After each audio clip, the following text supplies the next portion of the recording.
Welcome to the panel orientation for Project, Program, and Entry Track.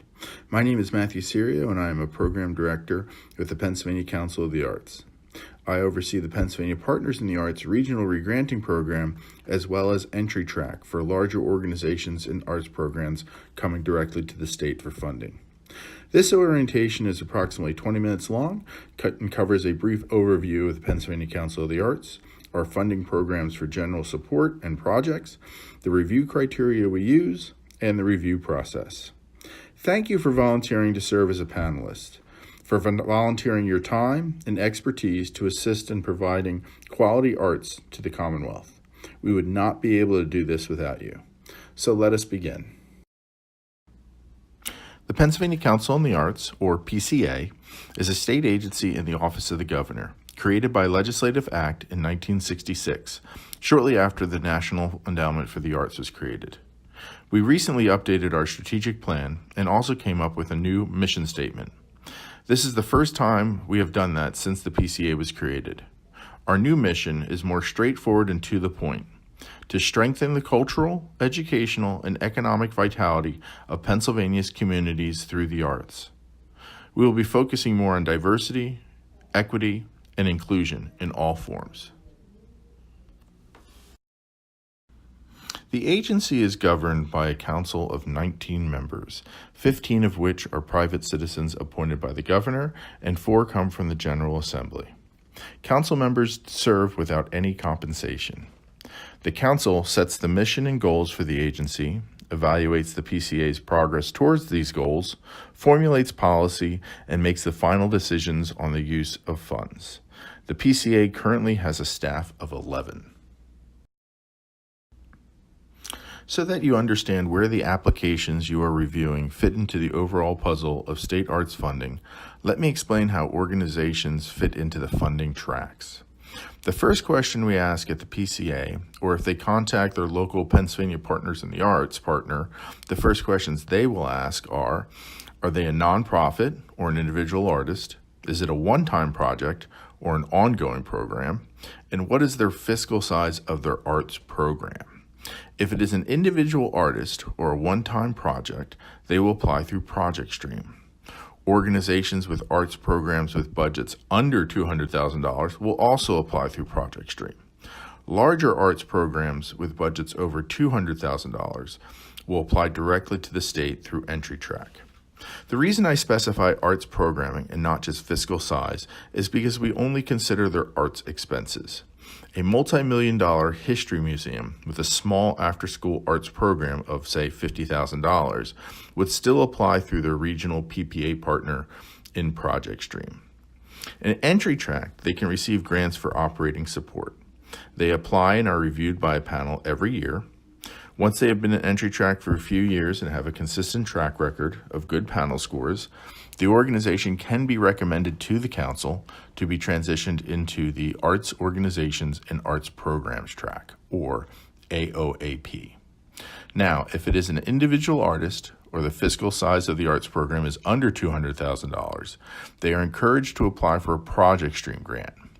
If they have received funding for 2 or 3 years in Project Stream, have an ongoing arts program, and have consistently good scores through the panel process, they can then be recommended by their PPA partner or the PCA staff to the council for transition into Program Stream.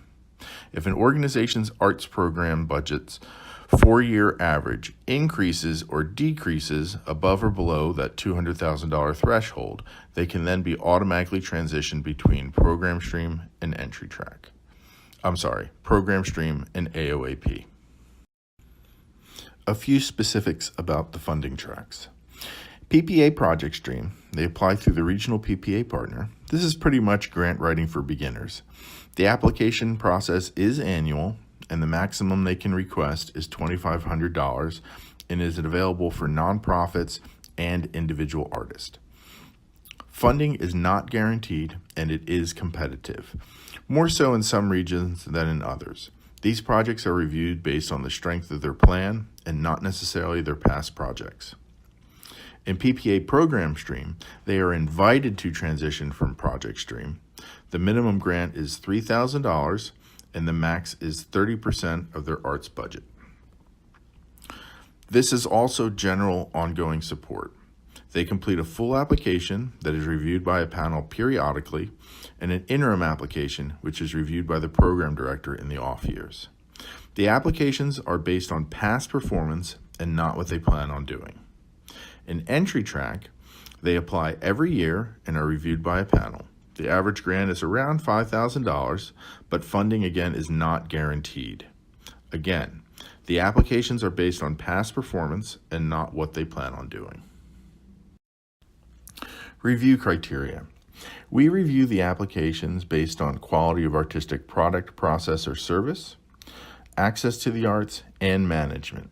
A note about quality. Some organizations or projects may be a combination of any of those three: product, a process, or service, or they might just be focused on one. The bullet points for each criterion may change based on which funding track you are reviewing: project, program, or entry. They are all reviewed based on these three criteria, but the bullet points that you consider are different. Please refer to the panel book and the score sheets for the specific bullet points. I am often asked about the questions that are asked on the applications and how they compare to the criteria. I tell the applicants that the questions are there to assist in telling their story, but the application will be reviewed based on how well they address each bullet point under the criteria. Also, only use the criteria that we provide to review the applications. Do not bring in outside criteria. If you like pink ponies and that you think that all projects and programs should include pink ponies, that's fine, but don't lower their scores because they don't have them listed in their application. One that often comes up is that of need. We do not consider financial need when reviewing applications. The need for arts in a community, yes, but not the need for money. It's the arts. Everyone needs money. But here's an example of why we don't consider it. So, consider this. You are building a deck onto your house and you need to hire a contractor. Who do you hire? Do you hire the woman who has a reputation for getting the job done on time, on budget, using quality materials and producing quality work? Or do you hire the guy that just really needs the money? You don't consider it when hiring someone, so you shouldn't consider it for this. An easier way of thinking about it is by not thinking of the individual or the organization as the person or persons benefiting from the grant, but think of the people in the community as the beneficiaries. This is the chart we will use during the meeting to chart your individual and consensus scores for each of the criterion. Be sure that you are reading and scoring all of the applications and not just the ones that you were assigned to as the first or second reader. Notice that quality and access are 0 to 35 points and management only goes up to 30. When scoring the application, it may be helpful to begin with the descriptors on the left-hand side before assigning a number. One final observation. The information reviewed by the panel is provided by the applicant. It is up to the applicant to present the information in a clear, complete, and compelling way. If the application creates more questions in your mind than it answers, that is a major point to bring up. The panelist role in the panel process. We require that all panelists provide an objective evaluation of each application. You will have to work with the other panelists to reach consensus on the individual criteria scores. Be prepared to listen to other people's views and sometimes accept that you don't agree, but still find a common ground to score on. Everybody's personal scale is slightly different, or sometimes drastically different, but we will all work together for the betterment of the arts in the Commonwealth. You will also be giving comments on the applications, and let me mention a few things about that.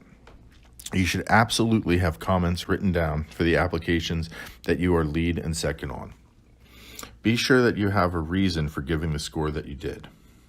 Your comments will not be transcribed word for word and will not be attributed to you specifically. The notes are taken so that we can share with the applicant ways that they can improve their applications. You do not need to come to consensus on your comments, only on your scores. The program director's job whether it is someone here at the PCA or at one of the regional PPA partners, is to facilitate the meeting without commenting on the applications.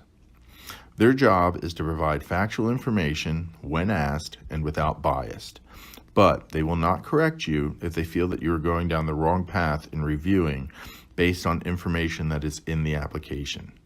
If information is left out of the application, but the program director has it, they cannot share it with you because it would be unfair to the other applicants.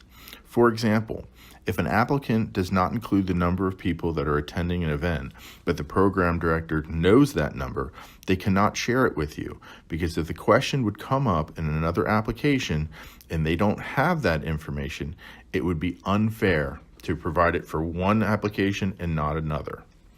They will also present work samples. Everything is available online in ESA, but if something did not upload correctly, the program director will make every attempt to show it. They will also help the panel reach consensus, again without offering any recommendations for assessment totals. They will assist the panel in applying the criteria and answer any factual questions. In summation, the program director is there to keep the panel focused on the application. As I mentioned earlier, another very important task is the collection of meeting notes. Organizations do call and ask for the notes, and the notes are given as part of a discussion with the applicant. They serve as a guide to the program director and are an invaluable guide to the organization.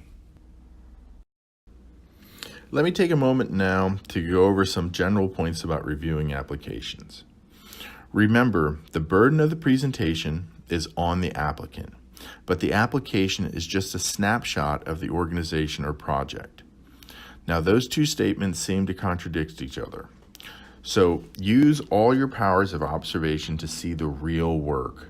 If they don't mention how many people attend their concert in the park, but they show pictures of a packed park, you have evidence that they are well attended. But do not make assumptions about the things that are not backed up in some way in the application. Also, this is not the counsel on spelling or grammar or grant writing, for the most part. If an application has tremendous spelling and grammar errors, or if information is just not included, that can be reflected in the management score. If they do not address a certain bullet point, do not assume that everything is fine. Remember, the burden is on the applicant. Also, distinguish between taste versus quality. Something may not be your taste, but it still may be of quality. I had a professor in college who would not accept "I like it" as an answer during a critique. He would say, "I like Velvet Elvises, but that doesn't mean that it's good art."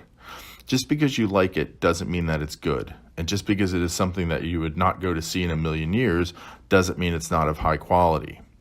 I've had a panelist who could not stand experimental music, but they saw the challenge and difficulty in creating it and saw through their dislike to score based on the evident quality. This is what I hope everyone can do. Also, be consistent throughout your review, both at home as well as during the meeting. If you start tough, stay tough. The combined group observations will provide a fair and objective review and assessment total. And finally, never reference yourself or your organization during the review process. If you want to make a point to highlight a particular observation, you should use the word "generally" before stating your comment if you feel the urge to reference the field or a particular individual or organization. We observe a very strict interpretation of conflict of interest that goes beyond familial and financial partnerships. We do observe a 3-year horizon, either before or after the date of the panel meeting. Remember, you are asked to serve on the panel for your knowledge of the field. Knowing an employee or artist who has worked with the applicant doesn't preclude you from discussion unless you feel that you cannot be objective in your review, or if someone hearing that you served on the panel would think that you could not be objective. Often it is the perception of a conflict that is more damaging. If you have any questions, please call the program director to discuss the potential conflict. Few do's and don'ts. Again, make sure that you read and score all of the applications. You don't have to worry about how much money is available because you will not be deciding on the actual amounts. Come prepared to offer an opinion, but also be prepared to disagree with each other, but still reach consensus. Do not bring in rumor and speculation, but rely on the facts. If it is public knowledge that an organization went through bankruptcy recently and they don't mention it in their application, that is fine. You can discuss that. But we do not need to discuss the personal lives of employees from organizations or of the individual artists. The first round. During the panel meeting, there are 2 rounds. The first round will take up the vast majority of the time.